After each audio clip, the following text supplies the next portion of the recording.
here in your space, so I'm sorry. This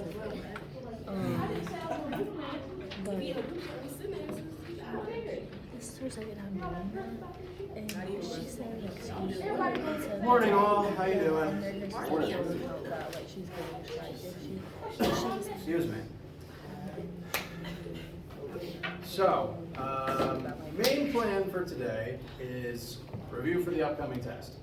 I want to talk about, I'm going to look at the calendar again real quick. I think it's a compulsion of mine. I want to make sure to go over with you guys all the types of information that you'll need for the test, make sure you understand everything you need to know about it, and then we'll open the floor to any review study questions from you guys as they relate to concepts, practice tests, the homework and quizzes you've been working on, etc. So, first thing I want to do, look at the calendar, talk about the test itself. So today is Wednesday, March 1st. Once again, class today, test review stuff. Still no lab this afternoon. Just be working on that practice lab, not practice, take-home lab, and then make sure I see your final work on it on or before Friday. On Friday, lecture will once again be test review for the most part. On Friday, floor will be open to you guys about any questions related to, once again, test concepts, test formulas, the practice test, homeworks and quizzes that you're working on, because you should, for practice sake, be caught up on homeworks and quizzes chapter 1 through 4. On Friday, the floor will be open for any and all of that. And I encourage you to bring questions, or when you're in the room, make some up, because if you don't ask questions, I'm going to teach about something, and it's probably going to be chapter 5, which isn't on the test. So keep that in mind. It's also extra inspiration to ask silly questions as well, because those will distract me. Now, lab on Friday is when test season begins. So even if you take the test in lab on Friday, we still have lecture that day for practicing. Lab Friday afternoon, test opens up, and you'll take the test either that day or during lab on Monday or Wednesday. You just have to attend one of them. It doesn't technically matter which. If you're not coming to your normal lab day, just send me an email. Lecture on Monday and Wednesday will look like lecture on Friday as well. Primarily focused on test review questions. If you don't ask me anything, I'm going to teach about chapter 5 instead. So bring questions.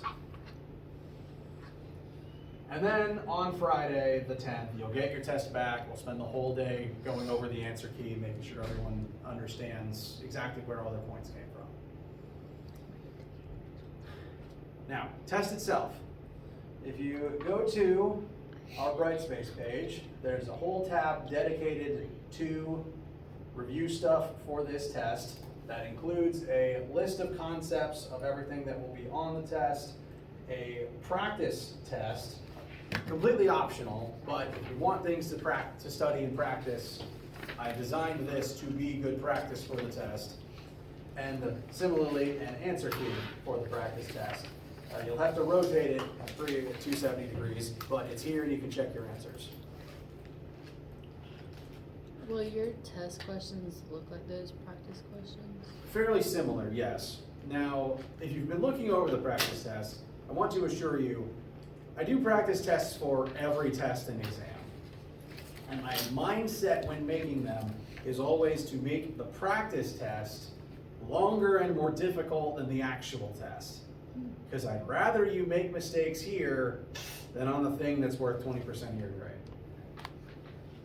I designed the practice test to literally test your knowledge, and it's okay if the questions take a little bit longer on that, because you're in your wherever you want to study, you're in your comfy environment, and you have the answer key right there to check your work against. When I write the test itself, it is formatted similarly. Like, the document will look kind of similar. Each page will be 1 or 2 word problems, except the first page, which will be 2 concept questions. Each question will tell you how many points it's worth, and so formatting will look similar.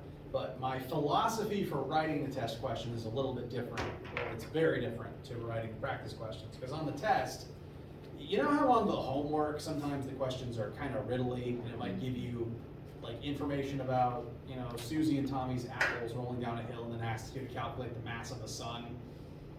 Something that you can technically do, but it's not immediately obvious how. I don't write test questions like that. Homework and practice tests, that's fair game, because you know, you're home, you're comfortable, you're working with people, and you can talk to me and check your answers. The test, though, that's not the time for me to be confusing. That's the time for me to just simply give you a prompt and that you can do quickly in an hour. So my test questions are not meant to be that tricky. My test questions are meant to be, here's a situation that is similar to one you've seen before. Here are the numbers. What formulas do you want to use? Give me an answer. In and out in an hour. So will it mostly be like written questions, like where you have to like write your answer to it? Will there be like some multiple choice, or? I'm glad you asked. Test will have 10 questions on it. Those 10 questions will, between all of them, have 105 points divvied up between them. Each question will tell you how many points it is worth. And for each of those questions, every single thing you write will net you some number of points. If you get the question completely right, you'll get all the points for that question. But everything you write gets you something. So for one, never leave a question blank. It'll make me sad, and it's the only way to get a 0. 2, wait. Can you repeat the original question to make sure I answer it? Multiple choice questions and mostly written responses. All right, yes, thank you. So of those 10 questions, I would say 2 of them are concept based, because the rest of them is just math. So 8 math word problem questions, similar to what you'd see on the first couple pages of the practice test here. Like the first 3-4 pages of the practice test are word problems for math. But 2 questions on the first page will be more like the concept questions that are on the last page of the practice test. It's only that way because that's the order I wrote them. The actual test is basically structured in reverse. So are the concept questions like definitions, or kind of. So basically nothing's multiple. Well, normally no, but there is actually one question that's kind of multiple choice. Okay. And I'm going to tell you about it just so that you are aware of it and that you know what to study. All right. Once again, I always make the practice questions longer and more difficult. So on the practice test, there's a question about Newton's laws of motion that simply says, list the laws of motion. And you know, if you've got your notes and you're working on this, you know, with your laptop in your dorm or the library, then you just look these up and you copy them. But on the test, since the test is not supposed to be about, you know, something tricky that's meant to take a while, on the test, instead of asking you to list the laws of motion, the question is, here are 5 statements that are in a random order, and you have to pick which 3 of them are the laws of motion. So 2 of them are dummy statements that may even be false, and 3 of them are actually laws of motion. And out of that list, you have to pick which 3 they are and then number them correctly. So you do have to know the laws, and you do have to know which number is which, but you do not have to recite them verbatim from memory. Just because that takes time. We got to know what's what and the order. Yes, and to help with that, I tend to summarize them in 1 to 3 words as this. Newton's first law is the law of inertia. It's a law that says an object will keep doing what it's already doing until the forces are imbalanced. Second law is F equals ma. You exert force on something, on a mass, that causes it to accelerate. Last law is action-reaction. If A acts on B, B acts on A with the same force in the opposite direction. So that's literally how you would write it. Yes. The test. Like, All right. well, on the test, they are full statements, like you were reading a Wikipedia article. Right. So you have to read the statement and in your brain translate to this. Okay. Fair enough. So And you said, remember the order, remember the gist of each one, and be able to identify them if they're written in front of you. you said 2 of those? Yes. Okay.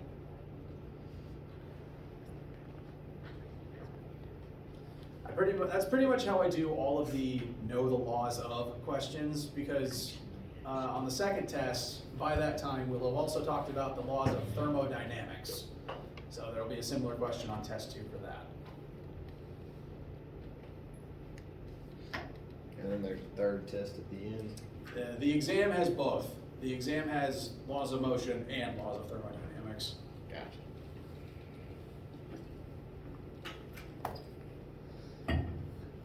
They're not jumbled together in one list though, they're still separate. So, Dan, but hopefully you have the question fully answered. Mostly math, 2 concept questions. One of the concept questions is identifying the laws of motion. I will say there's another formatting difference on the test that I'll go ahead and make you aware of. Because if you're looking over the practice test, one thing that will change is each question tells you how many points it's worth. So that's not here on this.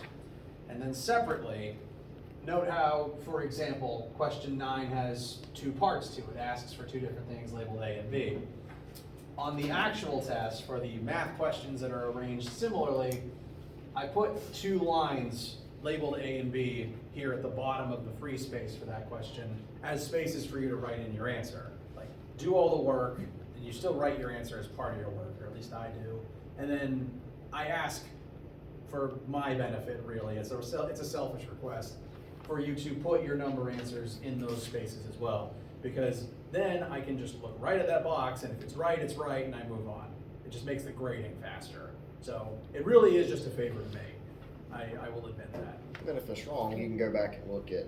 Exactly. Right. If it's right, and I move on. If it's wrong, that is cue for me to now begin inspecting your work. Because, once again, I grade for partial credit. Thank you. You get points for literally everything you do in here. Even if technically you leave the question blank and you just write 2 nonsense answers on the line, that's still answers, and therefore that's still some points. It's maybe 2 out of 10 points, but that's more than 0 points. Very true. You do get points for everything that you write in though, and the types of things I'm looking for in partial credit are, did you write down the formulas that you thought would be useful? Are they the formulas that I'm looking for? How did you use those formulas? Did you do your algebra correctly? Maybe you made one small mistake at the last minute, that's okay, and you get points for every single one of those things. And but the way I create my rubric is, it is still possible to get an A if you do everything right but make one calculator mistake, and you still get an A. Because getting that last number is like 1 out of 10 points. What I really want to see is understanding that you know the concepts and you know the formulas and you know how to do your algebra. So again, write out everything. If you are honestly drawing a blank, first of all, I want you to come ask me about it, because I'm here in the room. By the way, if I didn't say this, the test takes place in this room. Don't come to the lab room, there's more space in here. I'll be here at the front, and if you're stuck on something, I want you to ask me about it. Because if you don't understand what the question is asking, I want to make sure you understand it so that you can actually give it your best shot. And then separately, if you are just stumped, there's only so much I can tell you on the test, but I can at least try to push you, nudge you gently in the right direction. And additional pro tip, I can't say if you're right or not, but when you're right, I'm happy, and when you're happy, I smile. So if I smile coyly, I promise I'm not being evil, I'm happy.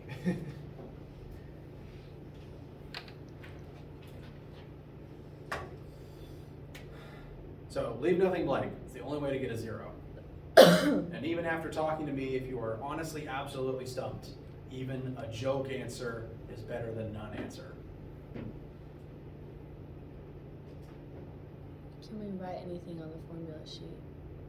You can write anything on the formula sheet except worked examples. Okay. So Main we things write- I'm envisioning are like the asterisks that I would say to put next to formulas, like what cases one can and can't be used in, modifications to the formulas, any extra starting points that we've used over the semester, like, starting point for projectile motion, starting point for collisions, things like that. Not worked examples. So I'm trusting you guys with that one, but your formula sheet is yours, it is your tool, please bring it. And also please bring a calculator that is not your phone. It doesn't have to be an expensive scientific calculator, it just has to be able to handle squares, square roots, and preferably scientific notation. I only bring this up because I've just seen a lot of people using their phones over the semester, which is fine in class, but I want to make sure you actually have a tool for the test itself. Can you write like definitions on there? Yes. If you are genuinely stumped, writing anything is good. Writing down formulas, listing the variables that you're given, like how I put the letters and numbers in the sidebar when I'm doing it on the board. Writing definitions, also good, because even if you are genuinely stumped, writing all that nets you points and it may kickstart your thought process. All of it is worth something. All of it is good for you in some way. What about on the formula sheet? Can we write definitions? Oh, that's what you meant. Both are wrong. Oh, That would helps too. yeah. Yeah, that'd be fine. Because the definitions themselves, you still have to know how to apply the definitions to the math. Yeah. Okay. This is encouragement for you to make your own formula sheet and actually like note it up in a good way, in a way that's good for you. Because honestly, just doing that is studying. So I will encourage all forms of studying.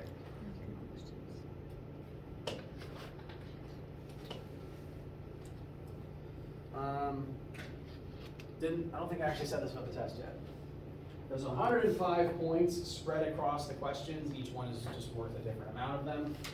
And even though there's 105 points, it's still graded out of 100. So there's bonus points built in. It's just that one question isn't the dedicated bonus question. It's just that there's more points than you need to get a 100, and how you earn them is up to you. Additionally, since each question tells you how many points it's worth, if you're stuck on a low point value question, that's an invitation to say, you know what, it's fine, I'll come back to it later and focus more on the other stuff.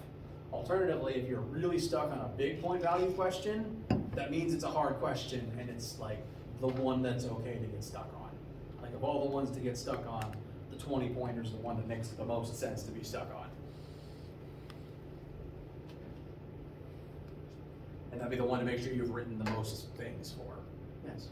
So if we can complete the practice test, we can make an A on this Yes, test. absolutely. Okay. Sweet. I just think like that. Me too. That's why I create the practice test the way that I do. Okay. And that's why I make it longer and more difficult. Okay. How you guys feel right now? Better. A lot better. A lot better. Good. Physics is tricky, but my job is to help you overcome that obstacle. That is physics. Okay. Speaking of the resources on Brightspace, I want to quickly talk about all the different concepts that are on the test, just to kind of quickly speed run through everything we've done the past 8 weeks. This list may have like 20 things on it, but keep in mind all those things connect into each other. So once again, it's not 20 questions on 20 different things. It's 10 questions on a bunch of related things. Just kind of in general, you do have to be able to do conversions and you do have to be able to use the metric system. I will always make sure you have the conversion factors you need. You do not need to memorize like how many watts are in a horsepower or anything like that. You will have those numbers, but you do need to be able to use them to correctly do conversions. You do also have to be able to do these ones, the metric prefixes. You're allowed to write this on your formula sheet, but you do need to be able to practically apply it. Excuse me. And remember the fact that we like meters over kilometers, and we like kilograms over grams.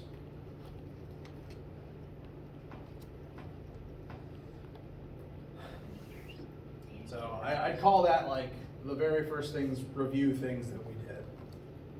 Then, beginning at chapter 1, displacement, velocity, and acceleration, in reference to those first 3 vectors and those first 4 formulas that we utilized.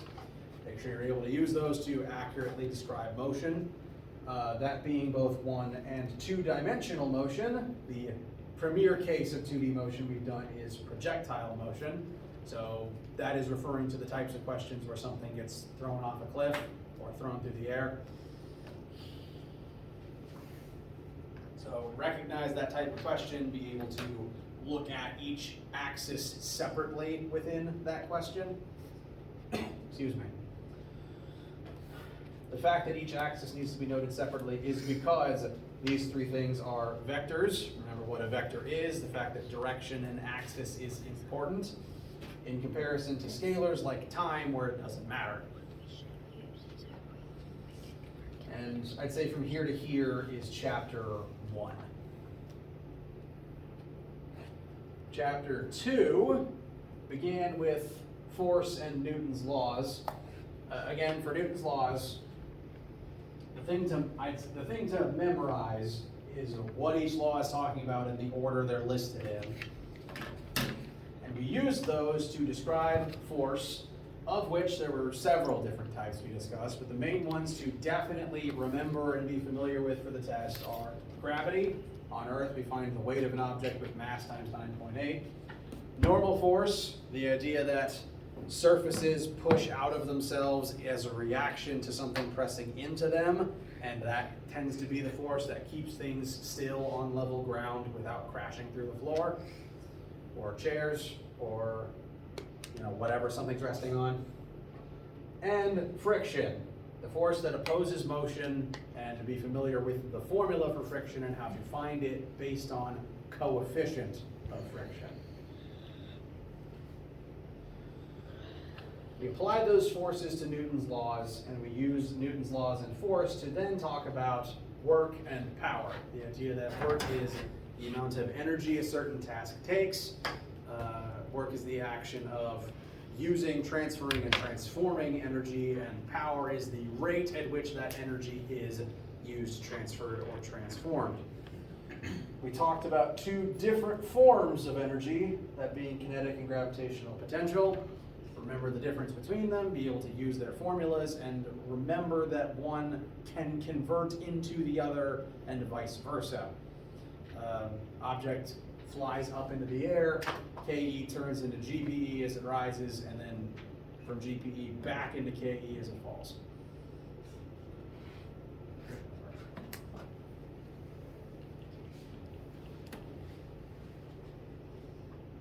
And from force to energy was chapter 2. Chapter 3 was the momentum and collisions chapter. Here listed as momentum and impulse, technically through gravity again, because we brought up universal law of gravitation at the tail end of 3.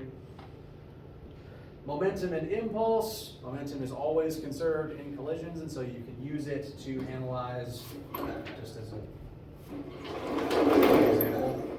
You can, because I worked this one with the last section. You can use momentum to compare motion before and after 2 objects collide to figure out what their final velocities afterwards would be.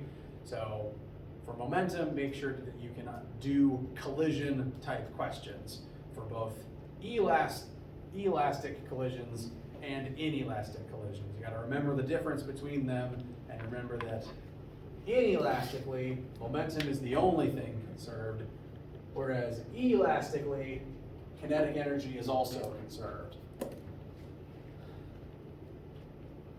One other quick thing about that. There's a formula on the formula sheet that I want to make sure you have labeled. It's in the chapter 3 section, this last formula right here. This formula, this is one of your options for studying a collision if it's elastic, and only if it's elastic. I keep over-enunciating the E to make sure that there's a difference between when I say elastic and inelastic. This collision, you should put an asterisk next to it to say this only works for elastic collisions. Inelastically, analyzing momentum is your only option, because momentum is the only thing conserved. this equation, this last one here, is based on the idea that kinetic energy is being conserved, which only happens elastically. So this only works for elastic collisions. You should mark and label that. You don't want to use it for a question that says elastic by accident.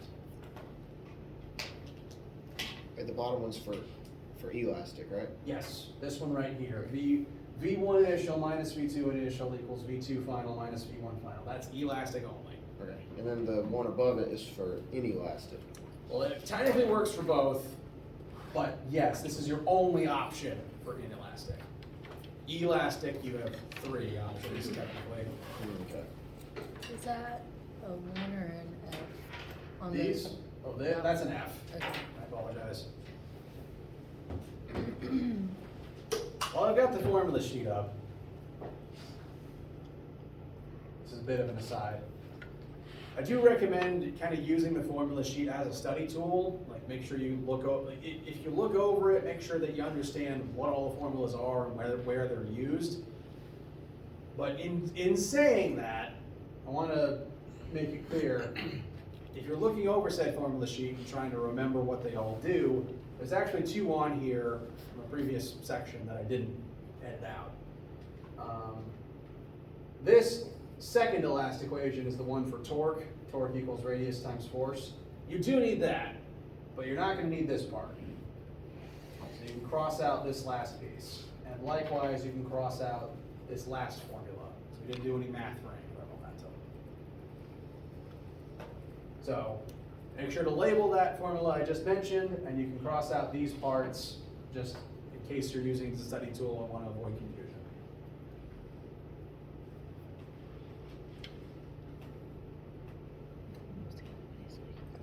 No, that's not it. There we go. Back to the concept list. So, momentum, impulse, collisions, that's all chapter 3. And kind of at the tail end of chapter 3, we brought up universal law of gravitation. That's the big, longer gravity formula for use when you're not finding the weight of an object on Earth's surface. We then used that to kind of segue into chapter 4, which was about rotation. Main things to note for rotation are be able to describe rotational motion using angular displacement velocity and acceleration instead of linear displacement velocity and acceleration. There's a whole quadrant for that on your formula sheet. Remember that it works in terms of spinning instead of moving in a straight line, and that it uses radians instead of meters. We applied that knowledge to centripetal acceleration and force, the idea that linear forces can cause an object to begin moving in a circle. We tied gravity in by talking about how in space gravity acts as a centripetal force. And the very last rotational concept we've done any math for is torque. And the things to remember for torque are the formula for it, times force. You generate more torque if you have a longer lever arm. And the more torque you have, the more you are able to make something spin, because torque causes angular acceleration instead of linear acceleration. And the other thing to note is, if you are trying to balance a seesaw, the torques on both sides have to equal out. Kind of like how for an object to linearly remain in place, the net forces on it have to be balanced. Likewise, for an object to not be spinning, for it to be an angular equilibrium, all of the torques on it have to equalize.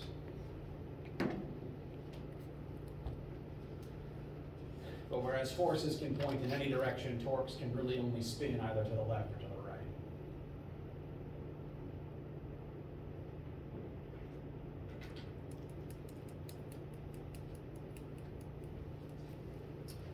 And that is all of the concepts that will be on test 1. So kind of a speed run of the last 2 months. How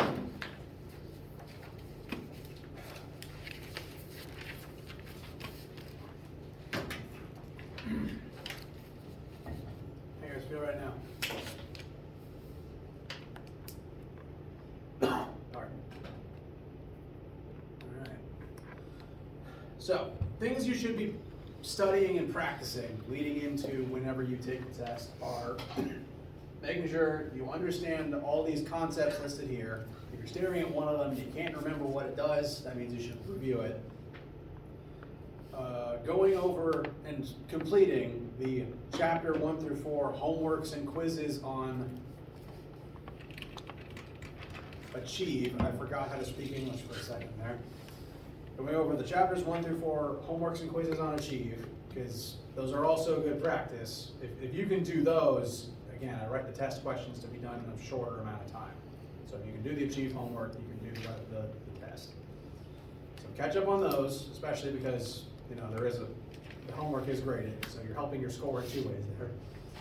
And additionally, try out the practice test. It's completely optional, but it is good practice and is an answer key so you can check your work. And between today and every other lecture until I give you the test back, floor is open for test questions. Questions about studying for this test, anything at all. So, that said, floor is now open. Questions, concerns, comments, needs, etc. Anything at all. Can we ask about the lab? Yes, yes you can.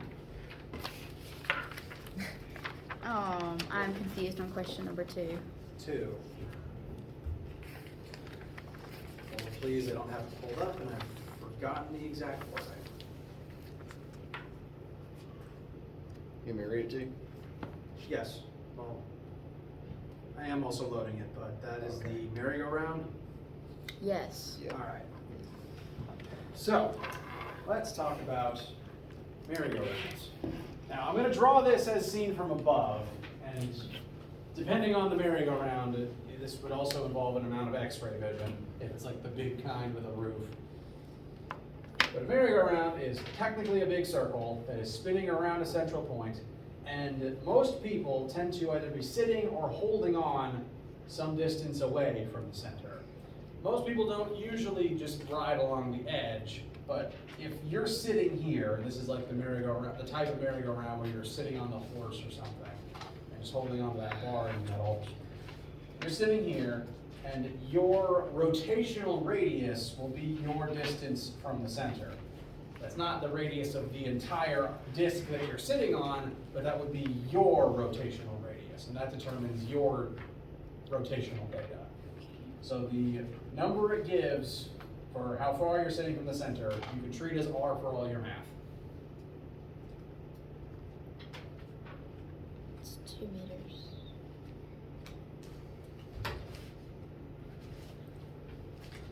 Hold on, I'm actually going to hold the thing up on screen.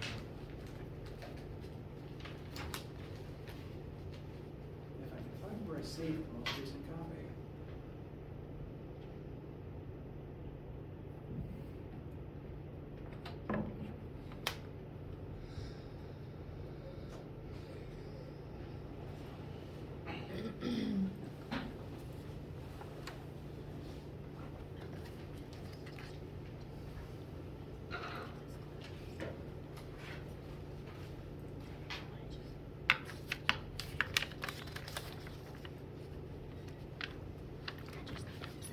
There we go.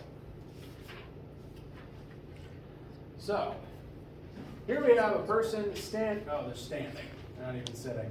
But they're on the surface of a merry-go-round. They have a mass of 85 kilograms. They're standing 2 meters from the center. Again, that will be their rotational radius, even if the disc is technically larger.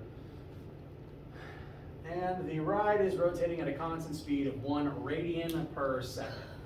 So, first question, what is their linear velocity? And so, the numbers that we were given, if I was to write things out in the sidebar like I normally do,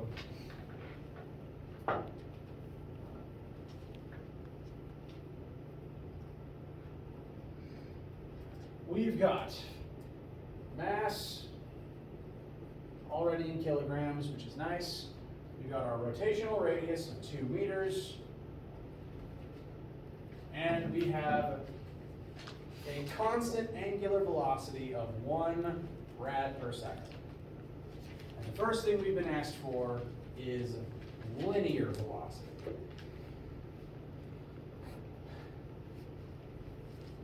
So, as I would also do on the test, read question, write out variables. You do get points for doing this. And now that we've done this, we can see what variables we have, what formulas would be useful in finding V, what springs to mind as a formula to use.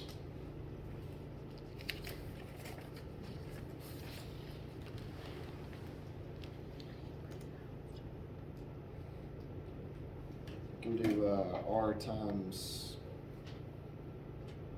I can't remember what it's called, but the little W looking thing. W is, you're allowed to call it W, it is technically omega. Omega, there you go. Yeah, it's a weird little family of Greek symbols. These are the same thing. Like an Oldsmobile Omega. What? Like an Oldsmobile. I'm actually unaware. Oldsmobile had a Omega back in the 80s. Really? Oh yeah. Interesting. It's kind of like a Pinto. You know what a Pinto is, right? The ones you hit them in the back and they explode. Well, I didn't know that about them. Yeah. Yikes. But yes, this is, I call it omega, you're allowed to call it W, or optionally mustache. And I would say that this is the easiest route to getting what we want, because we know omega, we know R, solve for linear V. And It's just 2. what would it? 2 That meters would per be, second. yeah, 1 times 2 is just 2 meters per second. Alright. So that's the answer. That's it. Yes. Next, what is the centripetal acceleration of this particular person? So that would be on your formula sheet, A with a subscript of C. And what formulas involve that? About we could do we could do either velocity squared over R, or we could do omega squared times R. Correct. But we know either one of them, so it doesn't really matter. Yep. If you did part A first, you would know both V and omega, and it's the same R in both versions. So you just kind of pick which one you want to use. And then lastly, what force is acting as a centripetal force in this scenario? I'm realizing I should have written that better. I want to know both the value of the force acting as centripetal force, but also realistically, I mentioned that some existing other force always has to play the role of centripetal force. And so I'm wondering not only what is the number that would make this happen, but also realistically what force is playing the role of centripetal force on a merry-go-round like this. Now, finding the number, let's go ahead and point out, is a matter of taking your answer to part B and multiplying it by the mass of the person. So the answer to part B should be 2, radians per second? Centripetal acceleration is still meters per second. Still meters. Because it's meant to represent the change in your linear velocity. Oh, well, it's squared because it's acceleration. Correct. All right.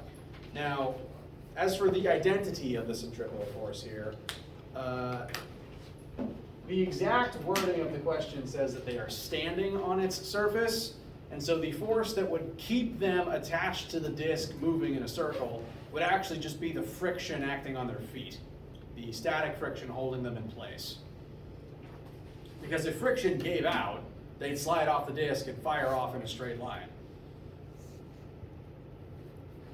Now, if this was the type of merry-go-round where you were actually holding on to a bar to keep yourself in place, then that would be the force acting as a centripetal force. Your arms holding you to the bar. Tension? Well, I suppose technically there's tension in your muscles, but it'd be the force that you were exerting to hold on. But in this case, since they're just standing there, it's just friction? Yep. That's it? Friction is what is holding them in place on the disc.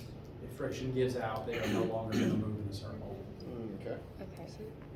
Just kidding. That was- So then to find the friction, we're going to take mass times acceleration, right? Yeah, mass times centripetal acceleration.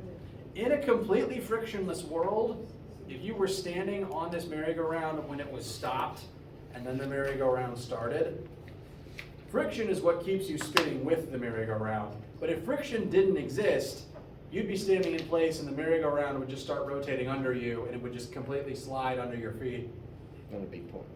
Yeah, you'd just be standing, not really hovering, but just sitting there gliding over the surface, not moving. Yes? Could you please go over on there was a torque example in the chapter 4 notes. Chapter 4 notes? Yes. Okay. This one? No, there was one about 100 kilogram box hands at the end of the pole. Wait, say again? So the question is, for 100 kilogram box hangs from the end of a 1 meter long pole, the rope is tied 35 centimeters from the pole forward. How much torque is produced by the hanging mass? Huh.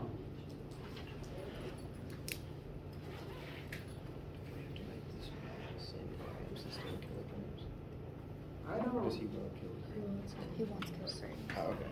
He wants kilograms and meters. that's not actually in the copy of the file I have saved right now. That's interesting. What's the unit for friction? I apologize, I'm not Is sure there- what no, happened. there's not. Can you say it, can you repeat the question again, and I will do it happily, I just. I don't think there is a unit for friction. Okay, so it says, I'm good. a 100 kilogram box hangs from the end of a 1 meter long pole. Okay. 100 kilograms, you said? Yeah.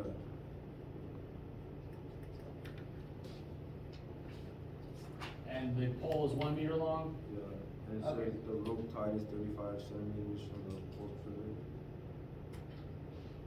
Wait, hold on. Is there a picture? And I'm gonna read it myself. I wanna make sure that I'm getting it absolutely right. It says that it Ah, has the yes. same Okay. unit as force, which is newtons. Okay, Thank you, thank you. thank you. I Oh, what if we connected the thing? apparently changed the notes more than I thought I did. Slide must have got lost in translation.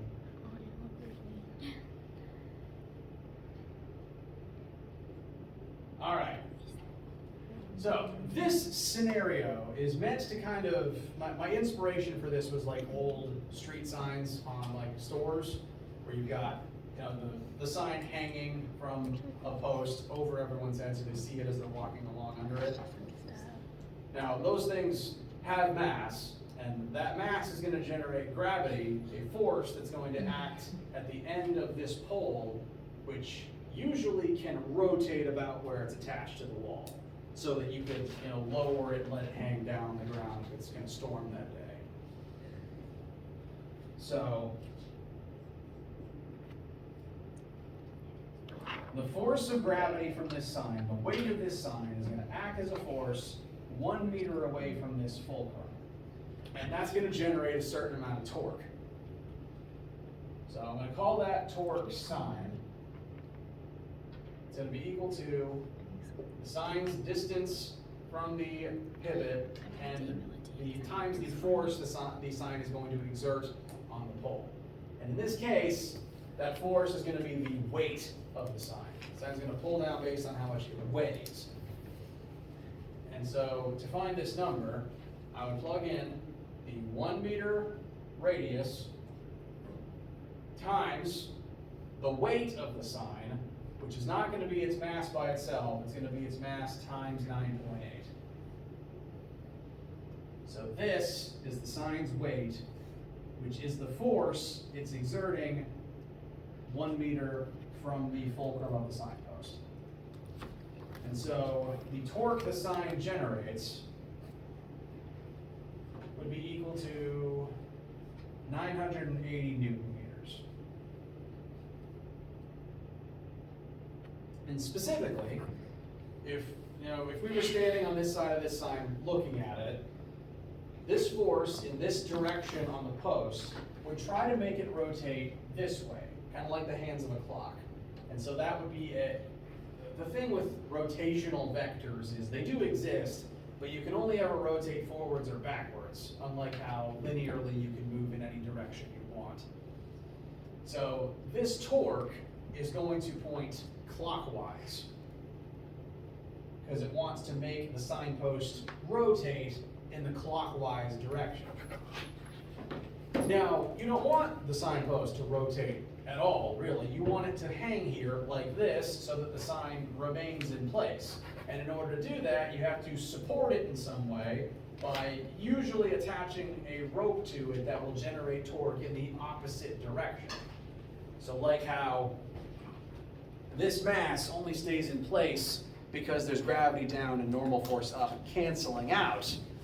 For that sign to not rotate, there has to be something creating an equal amount of torque counterclockwise to cancel out the torque the sign makes.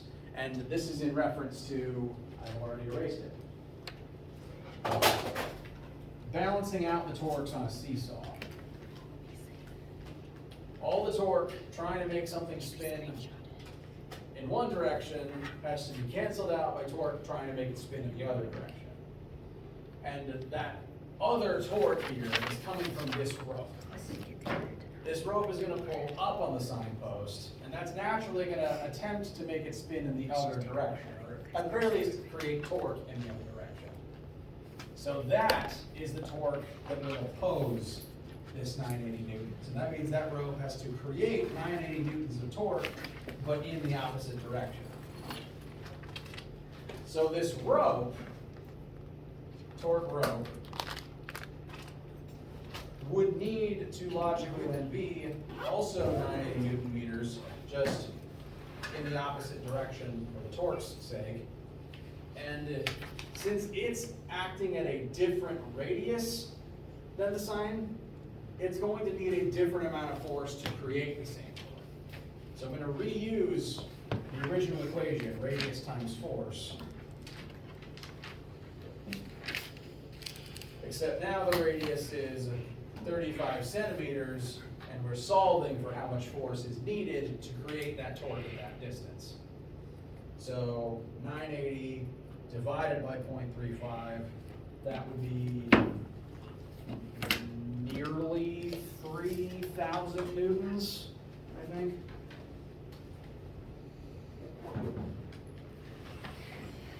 $2,800 newtons.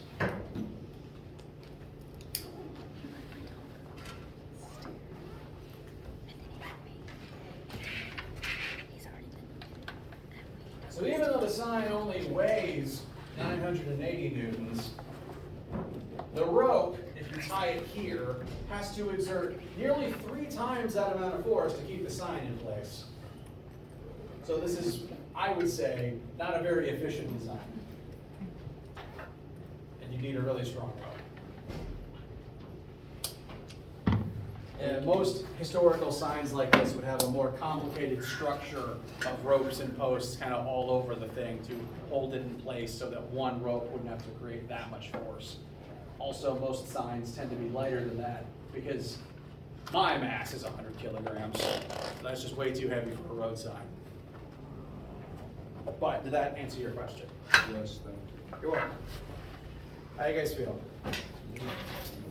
You'll be in lab this afternoon? I'll be in the lab room this afternoon if anyone wants to come by to work on lab or study anything else. It's optional to do so, but I think of it as a study session instead of lab. So you're welcome to come if you want. Let me know any questions you have, either in that period today or via email. We'll keep studying on Friday, and have a great day. I'm gonna come, I just maybe a little bit after That's fine. 1:20-ish or so, but I do plan on coming. I'll be there.